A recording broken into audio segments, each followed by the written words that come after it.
Halo teman-teman, perkenalkan nama saya Safika Biliana dengan NIM 45224098 kelas 1D dari Fakultas Administrasi Niaga, Prodi Administrasi Bisnis.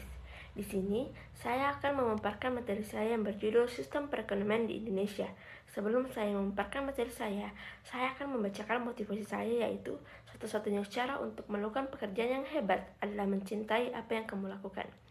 Selanjutnya, adapun materi yang saya akan bahas ada pengertian ilmu ekonomi, bentuk sistem perekonomian, ciri-ciri ekonomi Pancasila, ciri khas yang tak dimiliki oleh ekonomi Pancasila, sejarah sistem perekonomian, periode prakemerdekaan, sistem ekonomi Orde Lama, sistem ekonomi Orde Baru, dan periode reformasi sampai sekarang. Teman-teman tahu tidak apa itu sistem perekonomian di Indonesia? Jadi, menurut Ismail Hasan, sistem ekonomi dapat diartikan sebagai susunan organisasi ekonomi yang mantap dan teratur. Dalam sistem ekonomi, dibahas pula mengenai persoalan pengambilan keputusan dalam tata susunan organisasi ekonomi untuk menjawab persoalan-persoalan ekonomi masyarakat dalam mewujudkan tujuan nasional. Selanjutnya ada bentuk sistem perekonomian. Sistem ekonomi kapasitas. Yang pertama ada kebebasan memiliki harta perorangan. Hak milik individu adalah inti kapitalisme. Kepemilikan ini memotivasi penggunaan sumber daya secara maksimal yang berdampak pada distribusi pendapatan. Yang kedua ada persaingan bebas. Persaingan terjadi antara produsen, penyalur, karyawan, dan pemilik modal yang mendorong efisiensi dan inovasi di pasar. Yang ketiga ada kebebasan penuh, yaitu kapitalisme menekankan kebebasan ekonomi, di mana individu memiliki hak untuk mengejar kepentingan sendiri tanpa campur tangan bebas dan besar dari pemerintah. Yang keempat ada mementingkan diri sendiri. Tindakan individu ini yang berfokus pada kepentingan pribadi seperti yang dikatakan Adam Smith, justru membuat manfaat bagi kemakmuran masyarakat secara keseluruhan. Yang kelima, ada harga sebagai penentu. Mekanisme pasar bebas mengatur keseimbangan produksi dan konsumsi, menghasilkan efisiensi tinggi dalam perusahaan penggunaan sumber daya. Yang keenam, peran negara minimal, yaitu dalam kapitalisme peran negara terbatas dalam menjaga ketertiban, keamanan dan stabilitas tinggi dalam dan tanpa ikut campur dalam aktivitas ekonomi sehari-hari. Selanjutnya ada sistem ekonomi sosialisme. Adapun ciri-ciri sistem ekonomi sosialisme yaitu ada satu, negara sangat berkuasa dalam pemilikan bersama semua faktor produksi. Pemilikan bersama ini dimaksudkan agar semua faktor produksi diarahkan untuk memenuhi kepentingan dan kebutuhan bersama, bukan berorientasi terhadap keuntungan pribadi.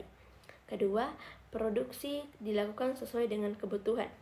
Negara akan mengatur semua produksi barang-barang yang dibutuhkan oleh masyarakat, bukan hanya barang dan jasa yang bernilai ekonomi saja, karena seluruh kegiatan ekonomi tidak diarahkan untuk menimbun kekayaan individu, tetapi kesejahteraan bersama. Yang ketiga, ada perencanaan ekonomi. Negara melakukan aktivitas perencanaan yang ketat untuk memproduksi dan mendistribusikan barang dan jasa yang dibutuhkan oleh masyarakat. Dalam sistem ini, mekanisme pasar tidak lagi berlaku karena negara yang menentukan semua harga. Yang terakhir ada sistem ekonomi campuran. Sistem ekonomi campuran adalah sistem yang menggabungkan elemen dari kapitalisme dan sosialisme. Sistem ini muncul sebagai solusi atas dampak buruk dari kedua sistem sosialisme dan kapitalisme. Sistem ini memungkinkan negara untuk mengawasi dan mengatur ekonomi, terutama dalam hal pemetaan pendapatan, pengurangan pengangguran. Dikenal juga sebagai sistem ekonomi Keynes. Sistem ini bertujuan menciptakan negara sejahtera, di mana negara fokus pada demokrasi, pembukaan lapangan pekerjaan, pemerataan pendidikan, dan penguasaan teknologi. Selanjutnya ada ciri-ciri ekonomi Pancasila menurut Emil Salim. 1. Usaha negara maupun swasta tumbuh berdampingan tanpa dominasi salah satu untuk menghindari monopoli atau oligopoli, dari perekonomian tumbuh dengan sehat. 2. Sistem ekonomi Pancasila didasarkan pada asas kekeluargaan, tidak berdasarkan dominasi modal atau dominasi buruh. Ketiga, masyarakat menjadi pemegang peranan sentralitati masyarakat individual. Tekanan individu harus seserasi dengan kepentingan masyarakat. 4. Negara memiliki hak menguasai bumi, air, dan kekayaan alam yang terkandung dalam negara tersebut, akan tetapi harus berdasarkan konteks pelaksanaan hak dan kewajiban sebagai pemilik, pengatur, perencana, pelaksana, dan pengawas. Ciri khas yang tak dimiliki oleh sistem ekonomi lain yaitu ada yang pertama, mekanisme pasar berkeadilan menjadi tumpuan dengan cara menjalankan persaingan yang sehat. 2. Kualitas hidup, nilai keadilan, kepentingan sosial, dan pertumbuhan ekonomi menjadi perhatian utama. 3. Mampu menciptakan proses pembangunan yang berkelanjutan dan berwawasan lingkungan. 4. Memberikan jaminan akan diberikannya kesempatan yang sama bagi masyarakat untuk bekerja dan berusaha. 5. Hak konsumen dilindungi dan seluruh rakyat diperlakukan secara adil. Sejarah sistem perekonomian Indonesia. Ada periode prakemerdekaan. 1. Periode prakolonialisme. 2. Periode kolonialisme. Yang kedua ada periode kemerdekaan. Ada periode Orde Lama, periode Orde Baru, dan periode Orde Reformasi sampai sekarang. Periode prakemerdekaan Indonesia. Masa prakolonialisme. Pada masa ini, abad ke-5 hingga sebelum penjajahan, wilayah Nusantara terjadi atas kerajaan-kerajaan seperti Sriwijaya dan Majapahit. Indonesia menjadi bagian penting dari jalur perdagangan internasional, khususnya adalah jalur sutra laut yang menghubungkan Tiongkok, Indonesia, India, Persia, dan Laut Tengah. Kerajaan-kerajaan ini berinteraksi dengan pedagang dari India, Cina, dan Arab. Masa kolonialisme.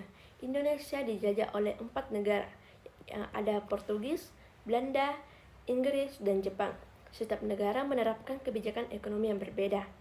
Yang pertama ada Portugis, kehadirannya relatif singkat karena digantikan oleh Belanda.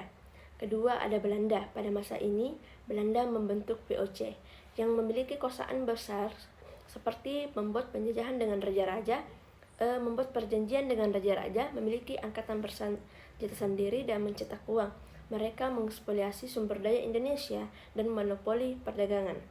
Yang ketiga ada Inggris. Di bawah Thomas Stamford Raffles, Inggris mencoba mengubah sistem pajak hasil bumi menjadi sistem pajak tanah dengan tujuan agar penduduk pribumi memiliki uang untuk membeli produk impor Inggris.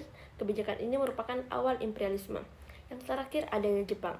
Jepang memfokuskan seluruh sumber daya Indonesia untuk mendukung Perang Pasifik.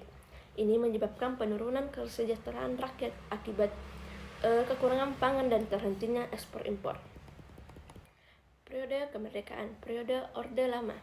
Ada masa pasca kemerdekaan 1945 sampai 1950. Kondisi ekonominya perekonomian sangat buruk dengan inflasi tinggi dan blokade ekonomi oleh Belanda. Dampaknya krisis pangan, meningkatkan kemiskinan dan pengangguran yang tinggi menjadi masalah utama. Masa demokrasi liberal. Paham yang diterapkan mengadopsi paham liberal, memberikan kebebasan lebih kepada sektor swasta. Kebijakan utama nasionalisme Dejavaskeban untuk meningkatkan kontrol negara atas keuangan. Dampaknya, meskipun ada pertumbuhan, ekonomi tetap tidak stabil dan sering mengalami fluktuasi. Masa demokrasi terpimpin. Pengaturan ekonomi, pemerintahan mengatur segala aspek ekonomi untuk mencapai stabilitas. Kebijakan kunci, devaluasi uang untuk meningkatkan daya saing dan pembentukan demokrasi ekonomi sebagai panduan pembangunan. Dampaknya mencoba menstabilkan ekonomi tetapi saling terhambatnya oleh masalah politik. Sistem ekonomi Orde Baru. Fokus pada pembangunan ekonomi dan sosial. Pemerintahan Orde Baru berkomitmen untuk meningkatkan kesejahteraan masyarakat melalui berbagai program pembangunan. Ini mencakup pembangunan dengan infrastruktur, kesehatan, pendidikan, dan pengentasan kemiskinan dengan tujuan menciptakan kualitas hidup yang lebih baik bagi semua warga negara. Kerjasama internasional. Kerjasama dengan negara barat untuk mendorong pertumbuhan ekonomi. Pemerintah menjalin hubungan erat dengan negara-negara barat.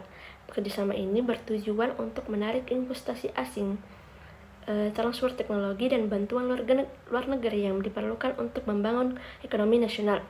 Penghindaraan pengaruh sosialisme. Orde Baru secara aktif menghindari pengaruh sosialisme, memilih untuk mengadopsi paham kapitalisme sebagai strategi pengembangan. Ini membantu menciptakan lingkungan yang lebih kondusif untuk investasi asing. Yang ketiga, program Repelita. Repelita adalah rencana pembangunan 5 tahun ke depan.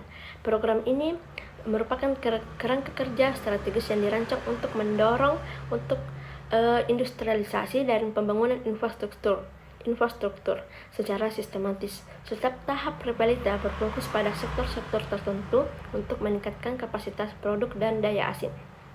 Tujuan utamanya untuk mendorong pertumbuhan sektor industri agar menjadi motor penggerak ekonomi, dengan harapan dapat mengurangi ketergantungan pada sektor agraris yang lebih rentan terhadap fluktuasi cuaca. Kontribusi sektor industri. Peningkatan kontribusi terhadap PDB. Selama periode Orde Baru, kontribusi sektor industri terhadap produk domestik bruto atau dengan PDB meningkat secara signifikan.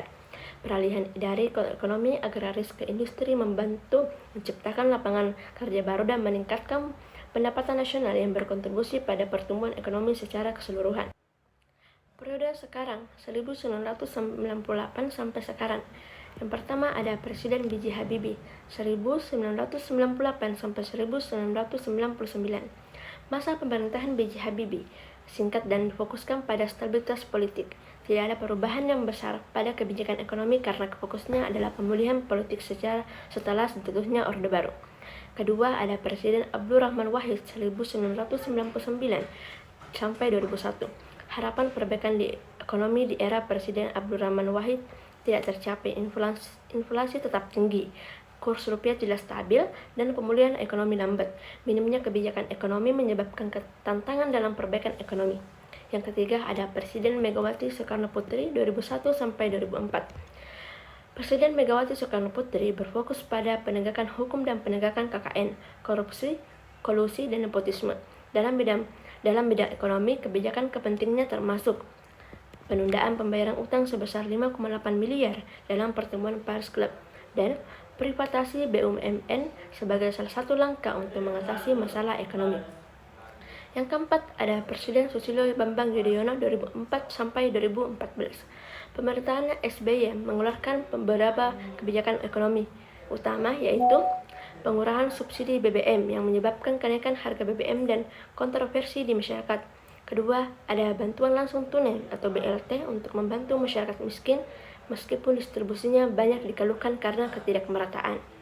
Sekian dari presentasi saya. Jika ada salah dari ucapan saya, mohon dimaafkan. Assalamualaikum warahmatullahi wabarakatuh. Sekian dari presentasi saya. Assalamualaikum warahmatullahi wabarakatuh.